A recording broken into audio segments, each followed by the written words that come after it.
গণভোটের ব্যালট হল একটি বিশেষ ব্যালট পেপার যা জনগণের মতামত যাচাইয়ের জন্য ব্যবহৃত হয়। যেমনটি উল্লেখ আছে, যেখানে ভোটারদের হ্যাঁ বা না, ইয়েস নো ভোট দিতে হয় এবং এটি স্বচ্ছতা ও গোপনীয়তা নিশ্চিত করে।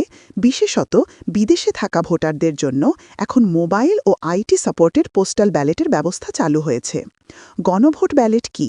এটি এমন একটি ব্যালট যা কোনো নির্দিষ্ট প্রস্তাব বা সিদ্ধান্তের বিষয়ে জনগণের সম্মতি আছে কিনা তা জানতে ব্যবহার করা হয়, যেমন সংবিধান সংশোধনের প্রস্তাব। ভোটাররা সাধারণত হাঁ, ইয়েস বা না, নো চিহ্নের মাধ্যমে তাদের মতামত দেন। গণভোটের ব্যালট কিভাবে কাজ করে? প্রস্তাবনা। ব্যালটে প্রশ্নটি স্পষ্ট ভাষায় লেখা থাকে। ভোটিং।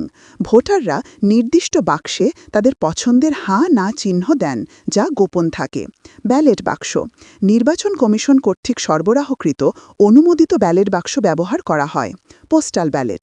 বিদেশে থাকা বাংলাদেশি ভোটারদের জন্য এটি একটি গুরুত্বপূর্ণ পদ্ধতি। 2026 সালের ত্রয়োদশ জাতীয় সংসদ নির্বাচনের সময় থেকে এটি চালু হয়েছে। প্রযুক্তি। এখন আইটি সাপোর্টেড ও মোবাইল ভিত্তিক ভোটিং ব্যবস্থা চালু হয়েছে, যা স্বচ্ছতা বাড়াতে সাহায্য করবে। প্রক্রিয়া।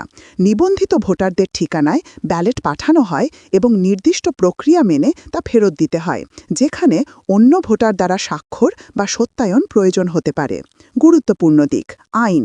গণভোট অধ্যাদেশ 2025 এবং এর মাধ্যমে এটি পরিচালিত হয়। নিরাপত্তা। ব্যালট বাক্সগুলো কঠোর নিরাপত্তা ও পাহারার মধ্যে রাখা হয়। সংক্ষেপে, গণভোটের ব্যালট হল জনগণের মতামত যাচাইয়ের একটি পদ্ধতি, প্রযুক্তি নির্ভর ও